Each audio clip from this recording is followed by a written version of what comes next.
नमस्कार, खरी खरी लेकर हाजिर हूं मैं सर्वमित्रा। देश में महंगाई और बेरोजगारी से आम लोगों का, गरीब लोगों का बुरा हाल हो गया है और इस बीच शेयर बाजार में लगातार गिरावट है। वहीं रुपए की कीमत भी इतनी गिरती जा रही है कि कुछ समझना मुश्किल है कि आखिर मोदी सरकार किस तरह से रुपए को संभालेगी और किस तरह से अपने उस वादे को पूरा करेगी जिसमें उसने देश के लोगों को ये बताया था कि जो अर्थव्यवस्था है उसको दुनिया की तीसरी बड़ी अर्थव्यवस्था बना देगी। $5 ट्रिलियन इकोनॉमी की अर्थव्यवस्था बनाने का दावा मोदी करते रहे, उसको बढ़ाकर उन्होंने $60 ट्रिलियन इकोनॉमी कर दिया। लेकिन ये अभी जो हाल दिख रहा है देश का, उसमें ये समझना कठिन है कि मोदी आखिर कौन सी इकोनॉमिक्स पर चलकर, कौन सी मोदीनॉमिक्स वो देश पे लाना चाहते हैं जिससे देश में अच्छे दिन आ सकते हैं। फिलहाल जो हाल दिख रहा है उसमें तो ऐसा लग नहीं रहा कि देश में किसी भी तरह की कोई प्रगति हो रही है, कोई सुधार हो रहा है या लोगों के जीवन स्तर में कोई फर्क पड़ा है मोदी सरकार की आर्थिक नीतियों के कारण। बल्कि जो रही सही थोड़ी बहुत जमा पूंजी थी, जो थोड़ा बहुत अमन चैन था और जीवन में जिस तरह से आदमी सुबह नौकरी पर निकलता था, शाम को घर आता था और जो बचत करता था उसमें उसका भविष्य भी सुरक्षित दिखता था और आज का जो खर्च है वो भी पूरा हो जाता था। लेकिन अभी जो हाल है उसमें ऐसा हो गया है कि एक तरफ ईएमआई पूरा करते करते आम आदमी की कमर टूट रही है और दूसरी तरफ उसको ये समझ में नहीं आ रहा कि रोजमर्रा के खर्चे वो कैसे पूरे करे। और उसके अलावा की चीजें तो छोड़ ही दीजिए कि अच्छा स्वास्थ्य या अच्छी शिक्षा या मनोरंजन, ये सारी बातें तो अब ऐसा लग रहा है कि विलासिता में आ चुकी हैं। जो कभी जिनसे जीवन कभी सुखद होता था वो सारी चीजें अब ऐसा लग रहा है कि केवल एक अपर मिडिल क्लास और अमीरों के लिए ही वो सारी चीजें हैं। गरीब आदमी, मध्यम वर्गीय आदमी, उसका तो पूरा जीवन रोज के खर्चे पूरा करने में, उसके इंतजाम में ही निकल जाएगा। और ऐसे में मोदी जब ये दावा करते हैं तो ऐसा लगता है कि वो जले पर नमक छिड़क रहे हैं, क्योंकि देश में जब 2014 में वो आए थे तो उसके पहले उन्होंने महंगाई को लेकर बहुत तंज कसे थे मनमोहन सिंह सरकार पर। महंगाई को लेकर, गैस सिलेंडरों की कीमतों को लेकर, रुपए की गिरती कीमत को लेकर, पेट्रोल डीजल की जो महंगाई उसमें बढ़ रही थी उसको लेकर हर तरह से मोदी जी ने ये कोशिश की कि वो डॉक्टर मनमोहन सिंह की यूपीए सरकार को नाकारा, नाकाम साबित करें और ये बताएं कि जब मैं आऊंगा तो किस तरह से देश में खुशहाली आएगी और सब और समृद्धि दिखेगी। लेकिन आज जो देश का हाल है उसमें जिस तरह से नोटबंदी का फैसला मोदी ने लिया, जिस तरह से जीएसटी लगाई गई, जिस तरह से लॉकडाउन में लोगों को सब तरीके से वंचित कर दिया गया, उसके बाद अभी भी लोगों की जो माली हालत है वो बिल्कुल सुधर नहीं रही है और शेयर बाजार का हाल बुरा है, जीडीपी गिर रही है, रुपए की कीमत गिरती जा रही है और बाजार में भी जो हाहाकार मचा है उन सब को लेकर आज कांग्रेस ने एक बार फिर नरेंद्र मोदी पर बड़ा हमला बोला और देश को ये बताया कि अभी तक हमारे पास जो फॉरेन रिजर्व यानी जो विदेशी मुद्रा भंडार जो था, जिसके कारण एक थोड़ा कुशन रहता है, मतलब एक सहूलियत रहती है कि देश में जब कभी भी ऐसी कोई बड़ी घटना होगी या कोई ऐसी नौबत आएगी कि तुरंत ही हमको हालात संभालने हैं, तो उसमें ये विदेशी मुद्रा भंडार जो है वो काफी मदद करता है। लेकिन इस समय मोदी सरकार में इस विदेशी मुद्रा भंडार का इस्तेमाल किया जा रहा है रुपए की कीमत को सुधारने के लिए, लेकिन उसमें भी सरकार नाकाम हो रही है।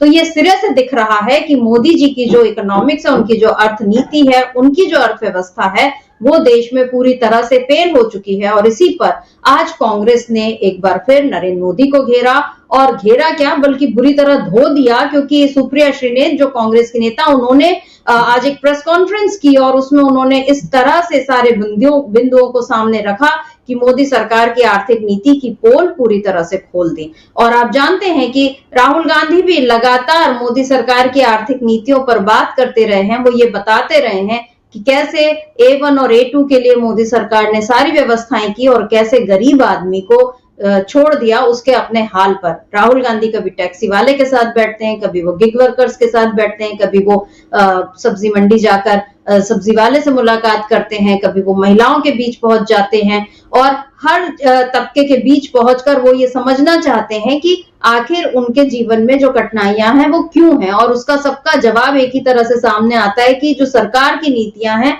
उसके कारण इन लोगों को तकलीफ हुई है और सरकार ऐसा कुछ करती हुई दिख नहीं रही कि इनकी तकलीफ दूर हो।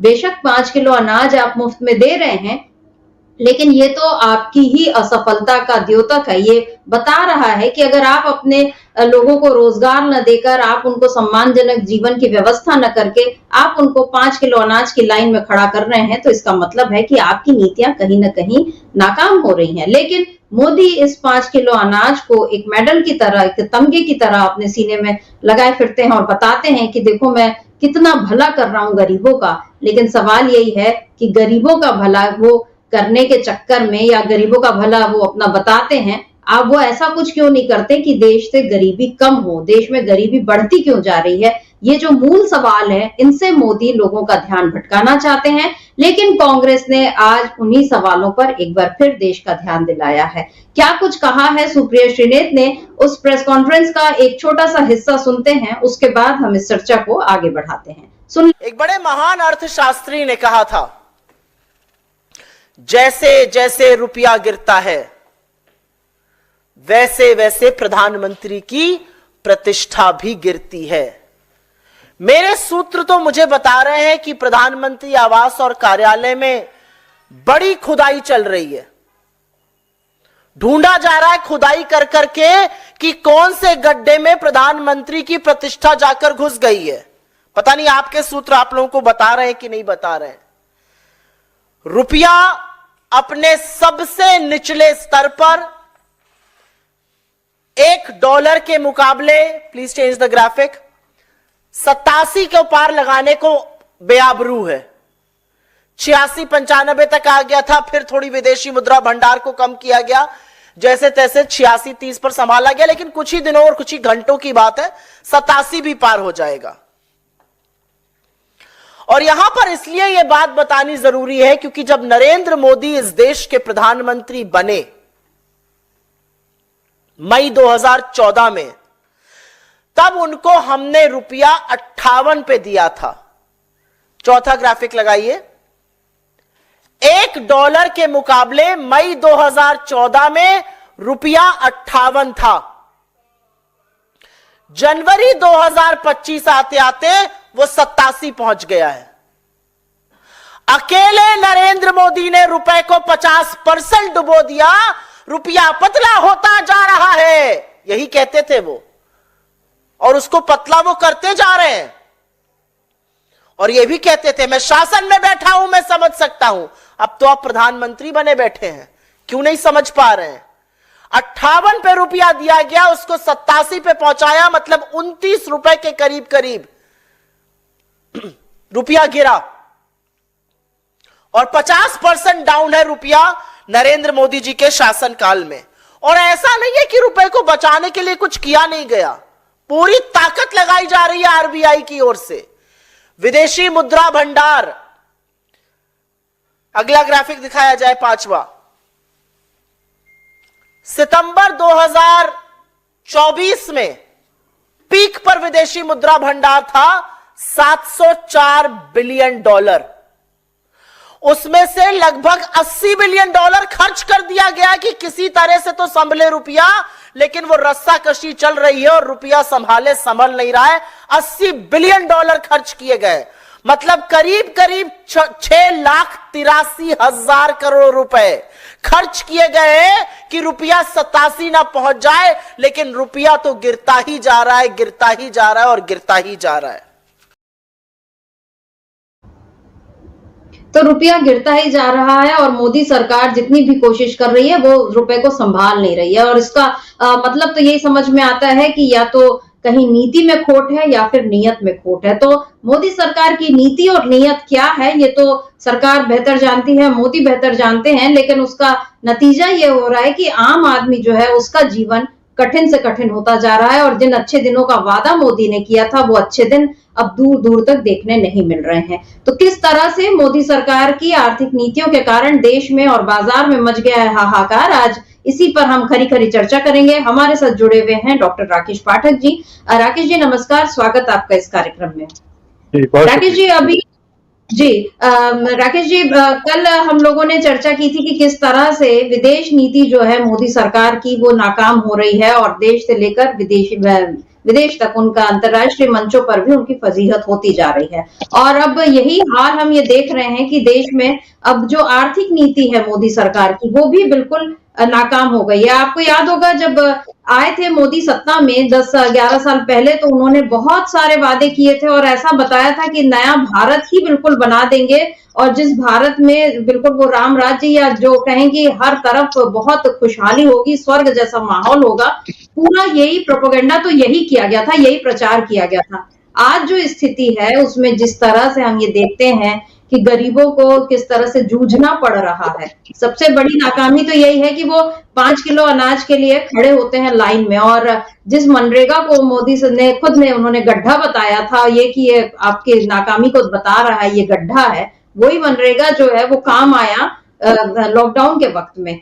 तो ये जो मोदी सरकार की नीति है, और मोदी ने जिस तरह से डॉक्टर मनमोहन सिंह पर प्रहार किए थे और बार बार उनकी नीतियों पर उंगलियां उठाई थी, आज ये जो सुप्रिया श्रीनेत का जो पूरा उनका जो, क्योंकि उन्होंने कोई अपने मन से बातें नहीं कही है, बाकायदा आरबीआई के आंकड़े देकर, और रुपए जिस तरह से गिरता जा रहा है, और रुपए के गिरने का सीधा सीधा मतलब है कि विदेशी मुद्रा भंडार तो कम हो ही रहा है, महंगाई भी अब बढ़ेगी, क्योंकि आपको हर चीज, जो भी चीज बाहर से आ रही है, जो भी चीज हम आयात कर रहे हैं, उसमें अब हमको ज्यादा खर्च करना पड़ेगा। तो लोगों की आमदनी बढ़ नहीं रही, लोगों के पास नौकरियां नहीं है, और खर्च बढ़ाने के इंतजाम मोदी सरकार पहले ही कर रही है। ऐसे में किस तरह से आम आदमी अच्छे दिनों का ख्वाब देख सकता है? देखिए, कल हम लोगों ने विदेशी मोर्चे पर सरकार की विफलता का विश्लेषण किया था जी। सुप्रिया श्रीनेत ने तो 2-3 बातें बताई, उनमें कुछ और चीजें भी जोड़ दी जो आर्थिक मोर्चे पर और पूरे जीवन स्तर के जो पैमाने हैं उस पर हम कहाँ खड़े हैं। जी। हमारी ग्लोबल रैंकिंग यानी दुनिया के तमाम देशों में हम किन किन चीजों में कहाँ खड़े हैं उसे और जोड़ देते हैं। जैसे एक है ग्लोबल हंगर इंडेक्स, इसमें हम 105वें स्थान पर हैं दुनिया में। यह सीरियस स्थिति है, माने हम गंभीर स्थिति में है, भुखमरी के कगार पर है देश। ह्यूमन डेवलपमेंट इंडेक्स है, इसमें भारत की रैंकिंग है 134वीं। हम बांग्लादेश, श्रीलंका, भूटान और चाइना से बहुत पीछे। डेमोक्रेसी की, हमारे यहाँ देश में लोकतंत्र की क्या स्थिति है, इसमें हम 176 देशों में 159वें स्थान पर हैं सर मित्र जी। इसके अलावा ह्यूमन फ्रीडम इंडेक्स है, उसमें 109वें स्थान पर है। हैप्पीनेस इंडेक्स होता है कि लोग कितने खुशहाल हैं किसी देश के, इसमें हम 143 देशों में 126वें देश पर हैं। आप कल्पना कर सकते हैं कि हम पिछले 10-11 सालों में एक एक पायदान उतरते उतरते कहां पहुंच गए। 2014 से पहले देश कितना खुशहाल था, आर्थिक तरक्की की रफ्तार क्या थी, ये सारे आंकड़े तो भारत सरकार खुद बता सकती है, उनके आंकड़ों में है। यद्यपि ये नो डाटा गवर्नमेंट, ये सरकार आंकड़े नहीं बताती है। चुनाव के वोटों के आंकड़ों से लेकर सरकार जितने भी तरह के आंकड़े हैं उसका जवाब नहीं देती। आरटीआई में पूछा जाता है तो भी जवाब नहीं देती। इसके बावजूद योजना आयोग है, जैसे आजकल नीति आयोग का, उसकी रिपोर्ट होगी, रिजर्व बैंक की रिपोर्ट है, उसके पास कितना रिजर्व है, कितना पैसा नोटबंदी से पहले चलन में था और अब कितना है बाजार में। ये सारे आंकड़े ये बताते हैं कि पिछले 10-11 सालों में, अब 11वां साल चल रहा है, देश लगातार पिछड़ रहा है, रिवर्स गियर डल गया है देश की तरक्की की गाड़ी में जी। हम लोग सीधे आगे जा रहे थे, पहला, दूसरा, तीसरा गियर डल चुका था, चौथा गियर डलना, लेकिन अब तो रिवर्स गियर में चल रही है गाड़ी, पीछे की तरफ जा रही है।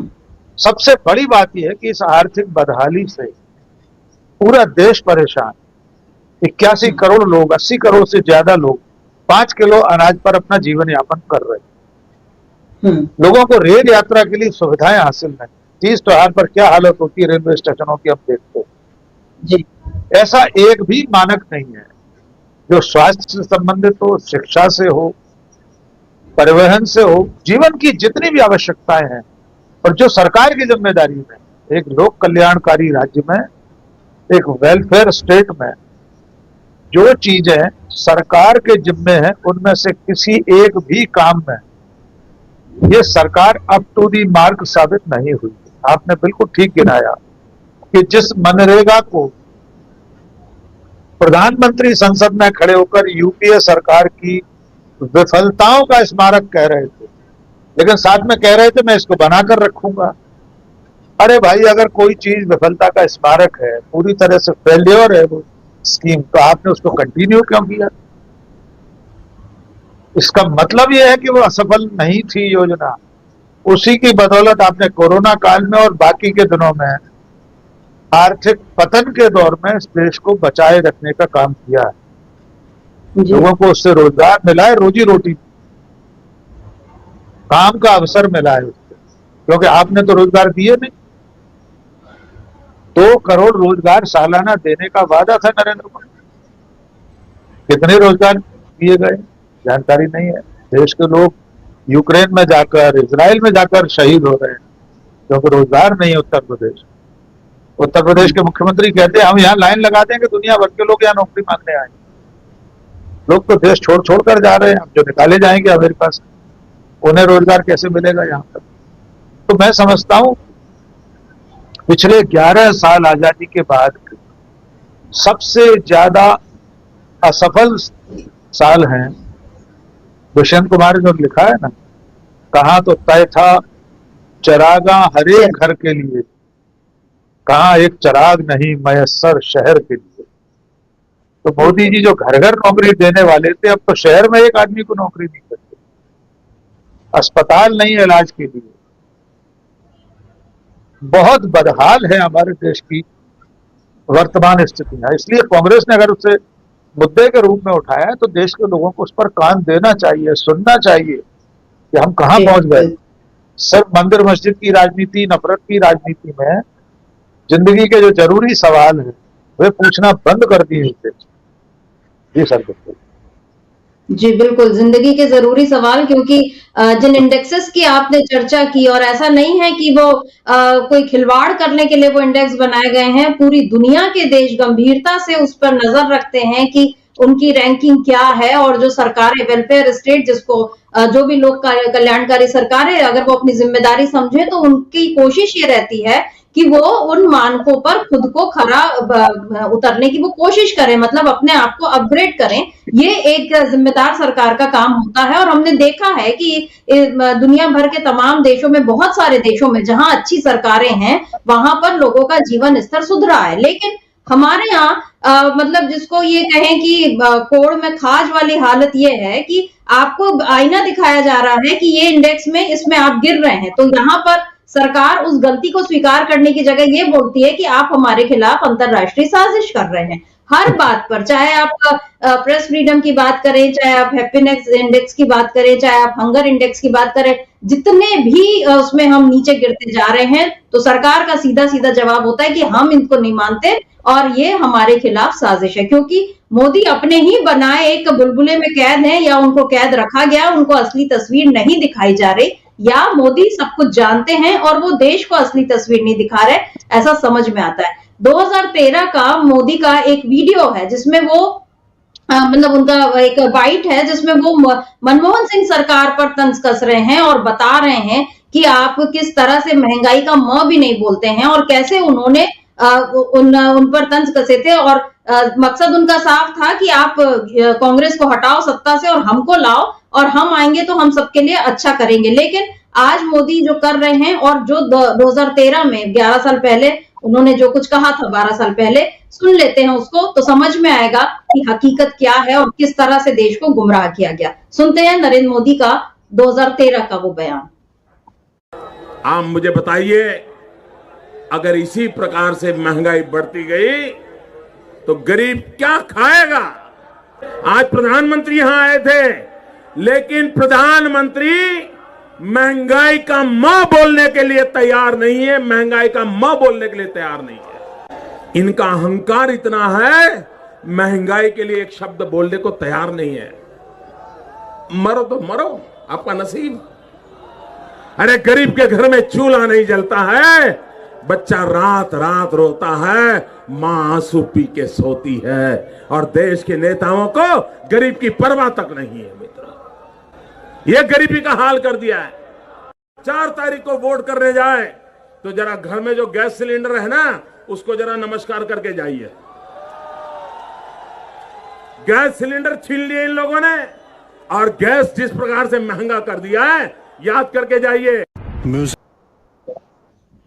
तो ये जो नरेंद्र मोदी जिस तरह से बोल रहे हैं, मतलब ऐसा लग रहा है कि संवाद लेखन, संवाद अदायगी का कोई कंपटीशन हो, प्रतियोगिता हो, तो उसमें जरूर उनको पहला इनाम मिल जाएगा कि आपने बहुत अच्छा अभिनय किया। लेकिन वो जो कुछ बोल रहे थे तब लोगों को वो चीज लग रही थी, क्योंकि उस समय मनमोहन सिंह सरकार को हो गए थे 10 साल करीब करीब, और लोगों को ये लगने लगा था कि जैसा माहौल उस समय अन्ना आंदोलन के कारण बना, या बाकी सबकी भ्रष्टाचार खूब है और इतने लाख करोड़ का कोल स्कैम हो गया, 2G स्कैम हो गया, सब जो लोगों के दिमाग में भर दिया गया था, तो लोगों को ये लगा कि हम नरेंद्र मोदी को मौका देते हैं, और वाइब्रेंट गुजरात वगैरह के जरिए जो उन्होंने पूरा माहौल बनाया था कि कितना विकास होगा। लेकिन अब जो हाल है, राकेश जी क्या कहेंगे, 2013 के मोदी और 2025 के मोदी, तो वो भी नहीं बोल रहे हैं, और अहंकार जिसकी वो बात कर रहे थे मनमोहन सिंह के लिए, आज क्या उनमें वही अहंकार या ये हठधर्मिता नहीं है कि वो बात ही नहीं करते हैं? कभी भी आप देखिए उनके जितने भी भाषण होते हैं, वो अभी भी ये बता रहे हैं कि सब कुछ बहुत अच्छा है, ना उनके लिए कोई महंगाई है, ना उनके लिए कोई बेरोजगारी है, और लोग जो सवाल उठा रहे हैं उससे भी उनको कोई लेना देना नहीं है। अब फिर से बजट सत्र आने वाला है, उसमें फिर से उन्होंने उद्योगपतियों से मुलाकात की, विशेषज्ञों से वो मिलते हैं, और हमें नहीं पता कि वो लोग कौन सी नीतियों पर बात करते हैं, लेकिन जो भी उनकी नीतियां होती हैं, जो भी बनाने वाले होते हैं, कम से कम ये तो क्या आपको भी नहीं लगता कि इसमें जन सरोकार जो है वो बिल्कुल दूर हैं? जन सरोकारों से कोई वास्ता नहीं है मोदी सरकार। देखिए, अगर नरेंद्र मोदी जी अपने खुद के भाषण सुन लें और जरा भी उनमें शर्म बाकी हो तो वे शर्म से गड़ जाए। ये एक भाषण नहीं है सर मित्रा जी, उनके सैकड़ों ऐसे भाषण हैं। जब गुजरात के मुख्यमंत्री रहते हुए वे दिल्ली की सरकार को, प्रधानमंत्री को इस तरह से आईना दिखाते थे कि वे सर्वज्ञ हैं, वे सब जानते हैं। जैसे आपने शुरू में कहा कि मैं सरकार में हूं, मैं जानता हूं, रुपया ऐसे ही नहीं गिरता। उन्होंने रुपए के गिरने और डॉलर की कीमतें बढ़ने पर यह भी कहा था कि पाकिस्तान का रुपया नहीं गिरता, बांग्लादेश का नहीं, भूटान का नहीं, श्रीलंका का नहीं। आखिर क्या कारण है? फिर उन्होंने कारण भी बताया था। उन्होंने कहा था दिल्ली की सरकार के भ्रष्टाचार के कारण रुपए की कीमत गिर रही। अब 11 साल से तो वे सरकार, अगर एकाध कोई ऐसा मोदी जी का डॉलर को लेकर दिया गया भाषण हमारी टीम सुनवा दे, हम अपनी बातचीत में आगे सुनवा देंगे, तो उससे भी देश जरा लाभान्वित हो जाएगा जी। एक और भाषण आपको याद होगा, अभी उन्होंने नसीब शब्द बोला। जब वे प्रधानमंत्री बने थे तो संयोग से अंतर्राष्ट्रीय बाजार में जो कच्चे तेल की कीमतें हैं उसमें कुछ उतार चढ़ाव आया, तो भारत में पेट्रोलियम के पदार्थों की कीमत कम हुई। दिल्ली विधानसभा के चुनाव में प्रधानमंत्री ने कहा था कि अगर मेरे नसीब से कीमतें कम हो रही हैं तो इसमें किसी को क्या दिक्कत है, विपक्ष के लोगों को क्यों पेट में दर्द हो रहा है, मैं नसीब वाला हूं। आपको नसीब वाला चाहिए या कम नसीब चाहिए, ये शब्द थे उनके। आप सोचिए, अगर उनके नसीब से पेट्रोल डीजल की कीमतें कम हुई तो अब जो बढ़ रही हैं, अब जो 100 के पार चली गई है कीमत, सिलेंडर की अभी बात कर रहे थे, 1100-1200 रुपए का सिलेंडर हो गया है। ये किसके नसीब से? क्या इसके लिए पंडित जवाहरलाल नेहरू का नसीब जिम्मेदार माना जाएगा, या राहुल गांधी का, या मल्लिकार्जुन खड़गे का? अब भी देश में जो कुछ हो रहा है महंगाई के मोर्चे पर, बेरोजगारी के मोर्चे पर, उन्हीं के तर्क, उन्हीं के शब्दों के हिसाब से क्या नरेंद्र मोदी का नसीब अब भारी नहीं पड़ रहा देश को? कम नसीब चलेगा। डॉक्टर मनमोहन सिंह कम नसीब थे, लेकिन तमाम चीजों पर, महंगाई पर ऐसा तो नहीं था, उस वक्त काबू था। आज की तारीख में क्या स्थिति है और तब क्या स्थिति थी, इसका सिर्फ तुलनात्मक अध्ययन, कोई चार्ट उन्हें दिखा दे। आपने बिल्कुल ठीक कहा कि वे अपने किसी बुलबुले में कैद हैं, उन्हें सही जानकारियां नहीं दी जाती। ये भी हो सकता है कि वे सिर्फ भोंकू मीडिया के चैनल्स देखते हो, वहां तो वे नकली ट्रंप की जुबानी अपनी तारीफ सुन रहे होंगे। वहां तो वे वाले तर्क उन्हें दिए जा रहे होंगे कि इसलिए नहीं बुलाया गया कि ट्रंप की शपथ ग्रहण में भीड़ थी। अगर वे सिर्फ 3 दिन के लिए डीवी लाइव देख ले तो उन्हें मालूम हो जाएगा कि पेट्रोल और डीजल की कीमतें कहां पहुंच गई हैं। 3 दिन टीवी लाइव देख लेंगे तो उन्हें पता चलेगा कि डॉलर 86 रुपए से पार जा चुका है। उन्हें मालूम पड़ेगा कि बेरोजगारों पर कैसे लाठियां बरसाई जा रही हैं पटना, लखनऊ, भोपाल, इंदौर में। वे नजारे, वे दृश्य उनके ड्राइंग रूम, उनके दफ्तर, उनके बेडरूम में लगे टीवी पर दिखते ही नहीं होंगे उन्हें। और मुझे लगता है कि पीएमओ के अधिकारी उन्हें ये रिपोर्ट भी नहीं दिखाते होंगे कि रिजर्व बैंक की क्या स्थिति है, हमारा जो विदेशी मुद्रा का भंडार है वो कितना खाली हो गया है, कितना भरा हुआ है। चीन ने गांव बसा ली है, उनका विदेश मंत्रालय स्वीकार कर रहा है। हो सकता है प्रधानमंत्री को यह भी ना पता हो, वे अपने उस बयान पर कायम होंगे, ना कोई घुसाया है, ना घुसाया है। तो ऐसा अनभिज्ञ प्रधानमंत्री इस देश में इससे पहले कभी नहीं था। वे अपने ज्ञान या अज्ञानता के अंधकूप में विराजमान हैं। उनको बाहर की दुनिया की जानकारी ही नहीं है कि इस देश में क्या हालात बन चुके हैं। वे सिर्फ चुनाव के लिए देश के सामने आते हैं, 24 घंटे चुनाव के मूड में रहते हैं। उस चुनाव में भी वे हिंदू मुसलमान की बात करते हैं। हाँ, एक चीज पे जरूर हमें करेक्शन करना पड़ेगा कि वे म शब्द का उच्चारण नहीं करते हैं, महंगाई का मान नहीं करते। वे मंगलसूत्र करते हैं, मछली करते हैं। एक बार अभी मणिपुर का स्थापना दिवस समारोह था, तब भी मणिपुर शब्द का उच्चारण कर लिया था, उसमें भी मां आया। तो ऐसे बहुत सारे शब्द हैं, लेकिन उसमें महंगाई शामिल नहीं जी। उसमें मणिपुर शामिल नहीं है। मणिपुर का स्थापना दिवस था राज्य का, इसलिए शुभकामनाएं दी थी। 2.25 साल से वहां जो कुछ हो रहा है उसको लेकर म शब्द नहीं आया उनकी जुबान पर। तो अब उन प्रधानमंत्री से क्या उम्मीद कर सकता है ये देश, जिन्हें अपने देश की वर्तमान दशा की जानकारी ही नहीं, या जानकर भी वे अनजान बने हुए हैं। तो कोई क्या कर सकता? सोए हुए व्यक्ति को तो जगाया जा सकता है, लेकिन जो व्यक्ति सोने का अभिनय कर रहा हो उसे कौन जगा सकता है? जी बिल्कुल सही बात, बिल्कुल सही बात। क्योंकि मोदी ऐसा ही लग रहा है कि वो देखना ही नहीं चाहते, या फिर उनकी डोर जिन लोगों के हाथ में है वो उनको इन सारी चीजों से दूर रख रहे हैं, या उनको निर्देश है कि आपको इन पर कुछ नहीं बोलना है, आपको केवल वही बातें बोलनी है जो हम आपको स्क्रिप्ट लिख कर दें। तो इस समय नरेंद्र मोदी इसी तरह से, और म शब्द उनको इसलिए भी प्रिय है कि मोदी उनका सरनेम है, और वो बात भी ऐसे करते हैं। वो ये मैं नहीं बोलते, म से मैं नहीं कहते, वो म से मोदी बोलते हैं सीधे, कि मोदी ऐसा करेगा, मोदी वैसा करेगा। और ये इस देश ने ऐसा प्रधानमंत्री पहले कभी नहीं देखा, जो वास्तविकताओं से बिल्कुल दूर रहकर बात करता है और जो नसीब की बात करता है। मतलब कायदे से आपको अपने कर्म पर भरोसा होना चाहिए, नसीब की बात नहीं करनी चाहिए। आप वहां पर ज्ञान देने के लिए, मतलब आध्यात्म और भाग्य की बात करने के लिए नहीं बैठे हैं, लेकिन मोदी वही काम करते हैं। और लोगों को वो चीजें बोलने में, सुनने में उनको अच्छी लग सकती हैं, लेकिन असल में जो हाल है, ये जो आज कांग्रेस ने जो आंकड़े दिखाए, वो आंकड़े जो हैं वो देश की हकीकत बयां कर रहे हैं। और अल्टीमेटली आखिर में इनकी चोट जो है वो आम आदमी को ही पड़नी है। और सुप्रिया श्रीनेत ने आज और भी, क्योंकि उनकी प्रेस कॉन्फ्रेंस थी, काफी सारी बातें कही विदेशी मुद्रा भंडार को लेकर। उन्होंने जो एक ग्राफिक भी पेश किया है, इसको भी एक बार देखते हैं तो ये समझ में आएगा कि जिस हाल में जब यूपीए सरकार थी तब देश का जो हाल था, जिस अवस्था में देश को सौंपा था मोदी को, आज वो कहां पर उसको लेकर आ गए हैं। देखते हैं सुप्रिया श्रीनेत का एक और ये बयान। यह है फॉरेक्स रिजर्व, विदेशी मुद्रा भंडार, फॉरेन एक्सचेंज रिजर्व 10 महीने में अपने सबसे निचले स्तर पर आ चुका है। वो ग्राफिक देख लीजिए आप लोग। 27 सितंबर 2024 को जो डेटा आया, उसमें देश का विदेशी मुद्रा भंडार $704 बिलियन था, और उसके बाद उसने थमने का नाम नहीं लिया गिरावट में।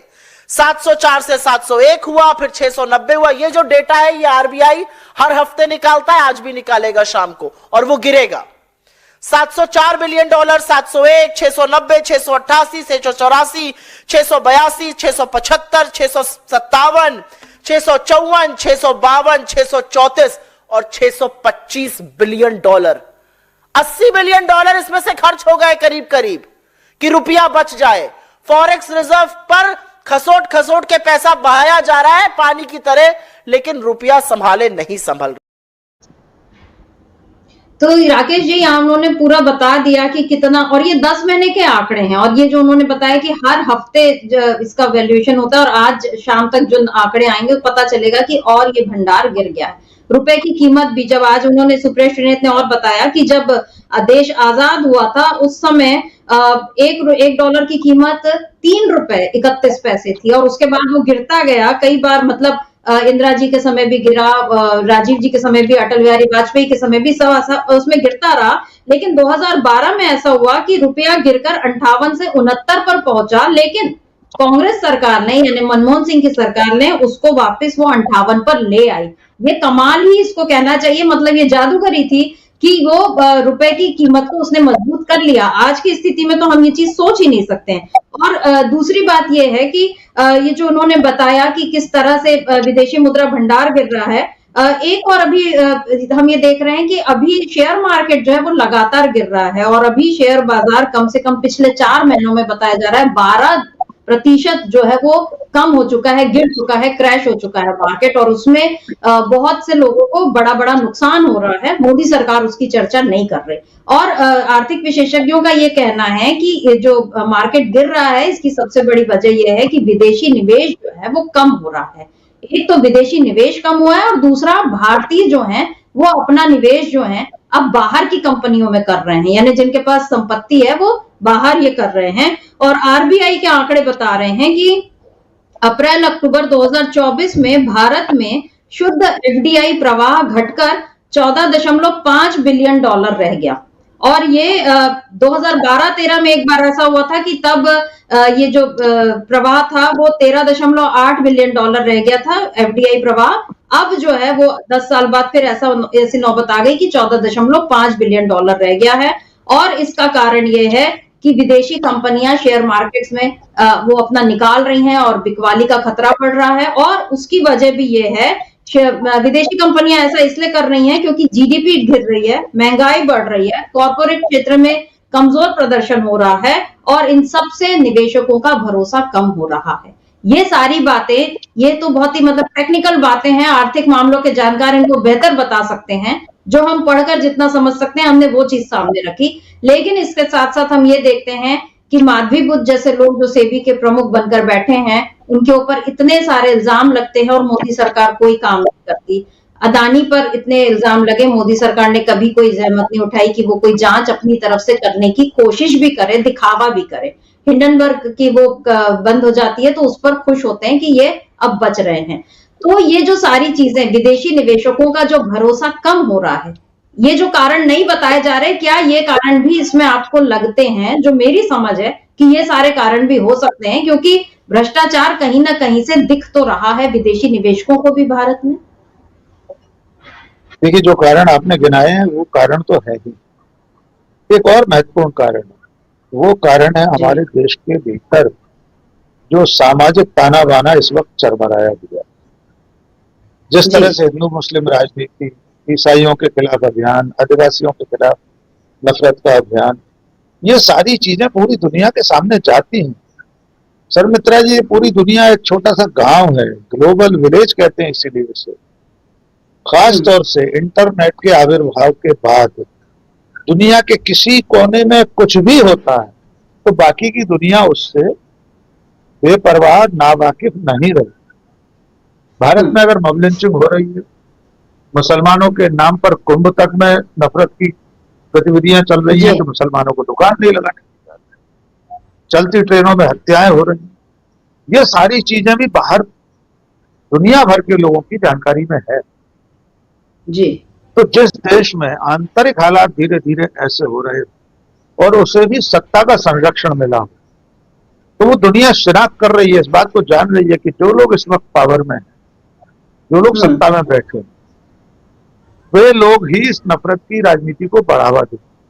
तो ऐसे माहौल, इस वक्त ऐसे देश में जाकर कारोबार शुरू करना, अपना कोई कारखाना लगाना, निवेश करना, किसी भारतीय कंपनी के साथ साझेदारी करना, ये सब खतरे से खाली नहीं। इसलिए ये जो विदेशी निवेश घट रहा है, उसके पीछे भी सरकार और सरकार के समर्थक तबकों की जिम्मेदारी है कि उन्होंने कोई माहौल इस तरह का नहीं रखा। मैं एक छोटा उदाहरण देता हूं आपको। चंबल संभाग में भिंड जिले में मालनपुर एक बहुत बड़ा इंडस्ट्रियल एस्टेट, मध्य प्रदेश की सरकार ने बड़े जोर शोर से वर्षों पहले मदर ऑफ इंडिया के समय वो स्थापित हुआ, लेकिन ग्वालियर चंबल अंचल में कानून व्यवस्था की स्थितियां बिगड़ती रही। बीच बीच में बड़े बड़े कारोबारियों के, फैक्ट्री मालिकों के, फैक्ट्री पदाधिकारियों के अपहरण जैसी घटनाएं हुई। फैक्ट्रियों के भीतर असामाजिक तत्वों ने जाकर उपद्रव किए। आज हालात ऐसे हो चुके हैं कि मालनपुर में लगभग सारी फैक्ट्रियां बंद हो चुकी। कुछ गिनी चुनी 5, 7, 10 बड़ी फैक्ट्रियां, बड़े कल कारखाने चल रहे हैं, बाकी सब बंद हो चुके।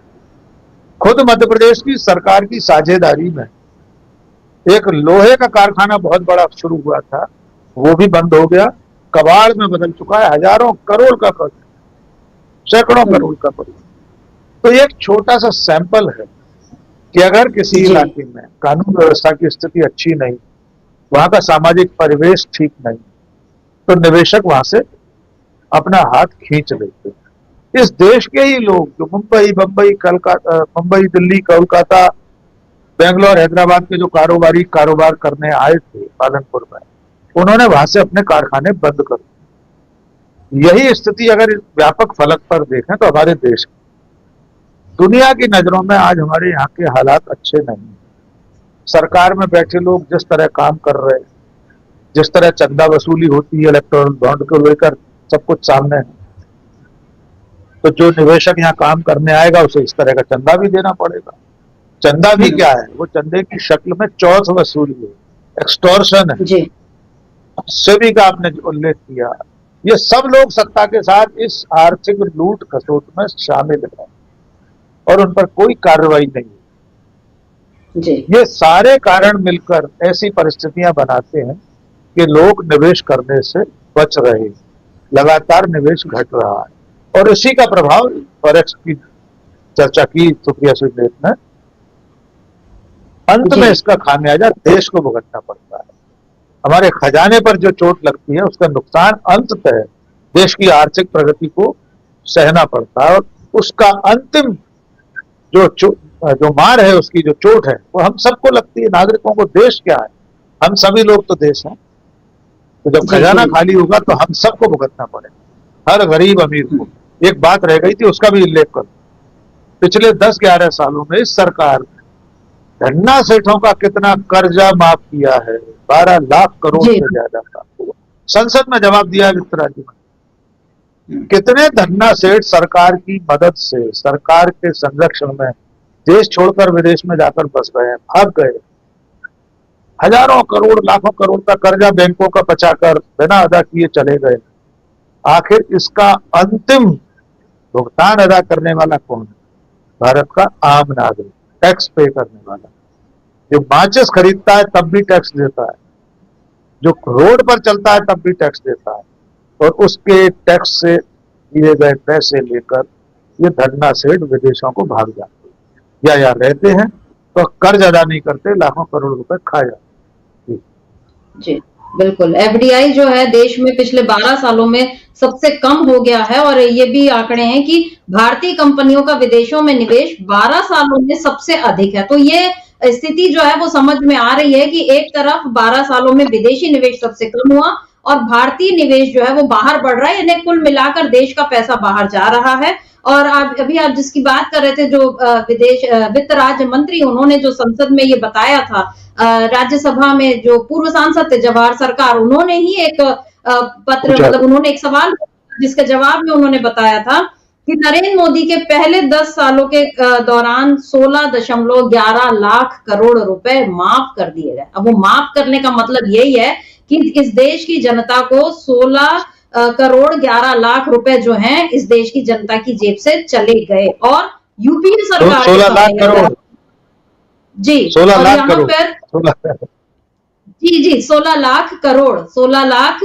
करोड़ जी। और ये 2 लाख करोड़ यूपीए सरकार के समय था, और जब केवल 2 लाख करोड़, मतलब अब तो उसको केवल 2 लाख ही बोल सकते हैं 16 लाख करोड़ की तुलना में, कि तब ये बोला जाता था कि देखो ये उद्योगपतियों के कितने फेवर में है। और यहाँ पर बैंकों का आपने जिक्र किया तो ये बिल्कुल सही बात है, क्योंकि बैंक हमसे कितने तरह तरह के घोषित अघोषित वो ले लेते हैं, शुल्क ले लेते हैं और उनको पता भी उसका नहीं चलता, और ये सीधे सीधे आम आदमी की जेब पर ही डाका है। और राहुल गांधी लोग जैसे लोग जब ये कहते हैं, वो सरनेम का जिक्र करके, भले उन्होंने सरनेम का जिक्र ना करें तो भी अगर ये बोले कि ये चोर ही है, तो ये चोरी नहीं है तो इसको और क्या है, इसको आप ये बोले कि माफ कर दिया लोन, तो ये बड़ी सभ्य भाषा है। देखा जाए तो ये कि उन्होंने वो आपके पैसे चुराए और वो चले गए बाहर। और अभी जवाहर सरकार का एक ट्वीट और था जिसमें उन्होंने कुछ 25-30 नामों की पूरी लिस्ट, जो लोग डिफॉल्टर जिनको कहते हैं, जो भाग गए देश से, और उसमें से बहुत सारे नाम ऐसे थे, मेहुल चौकसी का लें, चाहे नीरव मोदी का लें, ललित मोदी का लें, ऐसे विजय माल्या, बहुत सारे लोग जो कभी मोदी के करीब ही रहे, जिनके साथ मोदी की फोटो वोटो सामने आती रही, और मोदी इस पर भी कुछ नहीं बोलते। तो उनका अहंकार है या उनका ये मूर्खता है, जो भी कहें, उनको समझ ही नहीं आ रहा है कि देश को उन्होंने किस गड्ढे में धकेल दिया है। राहुल गांधी ने अभी कुछ दिनों पहले एक ट्वीट किया था जिसमें उन्होंने बताया था कि कैसे आपकी जमा पूंजी पूंजीपतियों को दे रही है सरकार और कैसे गरीब किसान जो हैं वो तकलीफ में हैं। राहुल गांधी का वो ट्वीट देखते हैं, बस उसके बाद हम आपसे थोड़ी चर्चा और करूंगी। राहुल गांधी ने ये लिखा है कि मोदी जी के विकसित भारत की सच्चाई, मेहनत आपकी, मुनाफा किसका। आप सभी के खून पसीने से देश की अर्थव्यवस्था का पहिया घूम रहा है, लेकिन क्या आपको इसमें उचित हिस्सा मिल रहा है? जरा सोचिए। मैन्युफैक्चरिंग सेक्टर की अर्थव्यवस्था में हिस्सेदारी 60 साल के सबसे निचले स्तर तक चली गई। इस वजह से लोगों को रोजगार के लिए संघर्ष करना पड़ रहा है। कृषि क्षेत्र में गलत नीतियों ने किसान और खेत मजदूर की स्थिति बदहाल की, वे मुश्किल से अपना गुजारा कर पा रहे हैं। पिछले 5 वर्षों में श्रमिकों की वास्तविक आमदनी या तो स्थिर है या कम हुई है। हानिकारक जीएसटी और इनकम टैक्स की मार ने गरीब और मिडिल क्लास का जीना हराम कर रखा है, जबकि कॉर्पोरेट का कर्जा माफ किया जा रहा है। आसमान छूती महंगाई के कारण अब न सिर्फ गरीब बल्कि सैलरीड क्लास भी अपनी जरूरतों के लिए लोन लेने को मजबूर है। वास्तविक विकास वो है जहां सबकी उन्नति हो, बिजनेस के लिए निष्पक्ष माहौल मिले, उचित टैक्स सिस्टम हो और श्रमिकों की आमदनी बढ़े। इससे ही देश समृद्ध और मजबूत बनेगा। ये राहुल गांधी का ट्वीट है 3 दिन पहले का। राकेश जी, इसमें जो उन्होंने सारी बातें, जो देश की मौजूदा हाल है अर्थव्यवस्था का, वो उन्होंने बता दिया है। क्या मोदी सरकार कुछ समय के लिए अपने अहंकार को, अपने हठधर्मिता को थोड़ा किनारे रखकर इस ट्वीट पर गौर करेगी, कांग्रेस की बातों पर गौर करेगी? बजट सत्र उसका शुरू होने वाला है, क्या सरकार इन सारी बातों पर थोड़ा सा विचार कर सकती है? मुझे नहीं लगता कि सरकार राहुल गांधी के खास तौर पर किसी भी सुझाव पर, किसी भी विचार पर विचार करे। यह संयोग है कि राहुल गांधी ने पिछले 10 सालों में जितनी चीजों के लिए देश को आगाह किया है, उनकी सारी आशंकाएं सही निकली। चाहे 31 दिसंबर 2019 को किया गया कोविड को लेकर ट्वीट हो उनका, जिसकी खिल्ली उड़ाई थी तत्कालीन स्वास्थ्य मंत्री डॉक्टर हर्षवर्धन। उसके बाद चाइना का विषय हो। आर्थिक मुद्दों पर तो चूंकि पढ़े लिखे आदमी एंटर पॉलिटिकल साइंस में नहीं है, लेकिन बाकी की पढ़ाई उनकी ठीक ठाक है। तो उनके जितने भी ट्वीट और इस तरह के सुझाव रहे हैं, भाषणों में उन्होंने जो कुछ कहा है, हर बार वे सही साबित है। लेकिन ये सरकार इतनी हठ धर्मी, सरकार के मुखिया खुद को चूंकि अवतार मानते, कभी कभी फेस सेविंग के लिए या थोड़ा सा रंगाई पुताई के लिए कह देते हैं वे मनुष्य हैं, लेकिन भूलते हुए अपने आप को अवतार मानते हैं, नॉन बायोलॉजिकल मानते हैं। तो वे कैसे किसी साधारण नेता, राहुल गांधी जैसे नेता के सुझाव को, उनके विचारों पर विचार करने को तैयार है? वे क्यों ऐसा लगने देंगे कि राहुल गांधी की सलाह पर सरकार ने ये किया है, या राहुल ने जो मशवरा दिया था उसको सरकार ने मान लिया है? मान भी लेंगे तो कभी स्वीकार नहीं। इसलिए मुझे नहीं लगता कि आगामी बजट सत्र में ऐसा कुछ होने जा रहा है। इस बजट में भी वैसा ही होगा जैसा अब तक होते आया, जैसा नरेंद्र मोदी अब तक करते आए। धरना सेठों के हित में नीतियां बनेंगी। जिस तरह अब तक तमाम सारी सार्वजनिक संपत्तियां बेचने का क्रम 10 सालों से चल रहा है, बंदरगाहों से लेकर हवाई अड्डों तक, सड़कों से लेकर कल कारखानों तक, पंडित नेहरू के समय से लेकर अब तक बनी हुई तमाम पीएसयू जिस तरह से बेची गई, वो आगे चलकर भी चलता रहेगा। तो मुझे इस बजट से कोई विशेष उम्मीद नहीं है कि राहुल गांधी ने इतनी सारी बातें बता दी, इनको पढ़ने की जहमत भी प्रधानमंत्री कार्यालय या वित्त मंत्री या वित्त मंत्रालय उठाएगा, मुझे नहीं लगता। लेकिन राहुल गांधी नेता प्रतिपक्ष होने के नाते, विपक्ष की सबसे बड़ी पार्टी के नेता होने के नाते अपना फर्ज अदा कर, यही एकमात्र इसमें सकारात्मक बात है कि इस देश में आज भी एक नेता तो ऐसा है जो जनता की बात कर रहा है, जनता के सवालों को उठा रहा है। जी बिल्कुल। और राहुल गांधी न केवल सवालों को उठा रहे हैं बल्कि वो जनता को अब अपने साथ जोड़ने के लिए, जैसा उन्होंने व्हाइट टी शर्ट मूवमेंट जो चलाया शुरू किया है, तो अच्छा है कुछ होता रहे ताकि सरकार को ये लगे कि हाँ उस पर नजर रखी जा रही है और वो पूरी तरह से मनमानी नहीं कर सकती। अभी रघुराम राजन जो दावोस में इस समय चल रहा है वर्ल्ड इकोनॉमिक फोरम का, उसमें भी उन्होंने कहा कि अभी रुपए की कीमत और गिरेगी। उन्होंने आगाह कर दिया और उन्होंने ये भी कहा है कि मांग जो है वो मजबूती के साथ, मतलब मांग और खपत वाली जो इक्वेशन है वो अभी बढ़ नहीं रहा है, सुधर नहीं रहा है और इसमें लोअर क्लास को ही सबसे ज्यादा तकलीफ होने वाली है। ये बात उन्होंने अभी भी बता दी है। और इधर एनएसओ ने भी ये कहा है कि अभी भारत की जो जीडीपी है वो 6.4 की दर से जो बढ़ने का अनुमान है, जो 4 सालों में इस समय सबसे धीमी दर है। तो सारे आंकड़े बता रहे हैं कि देश में कुछ ठीक ठाक नहीं चल रहा है, हालात बहुत गंभीर है। अब देखना यह है कि मोदी इन हालात को लेकर गंभीर होते हैं या वो अपना 10 लाख का सूट या जिल बाइडेन को जो वो करोड़ों की अंगूठी और ये सब देकर ही अपनी वाहवाही कराना चाहते हैं, ये मोदी पर निर्भर करता है। तो राकेश जी, आज इस चर्चा को हम यहीं रोकते हैं। आपका बहुत बहुत शुक्रिया और शुक्रिया आप तमाम दर्शकों का जो आप हमारे साथ जुड़े और आपने इस चर्चा को ध्यान से सुना। आगे भी आप बने रहिए डीबी लाइव के साथ और देखते रहिए डीबी लाइव। नमस्कार।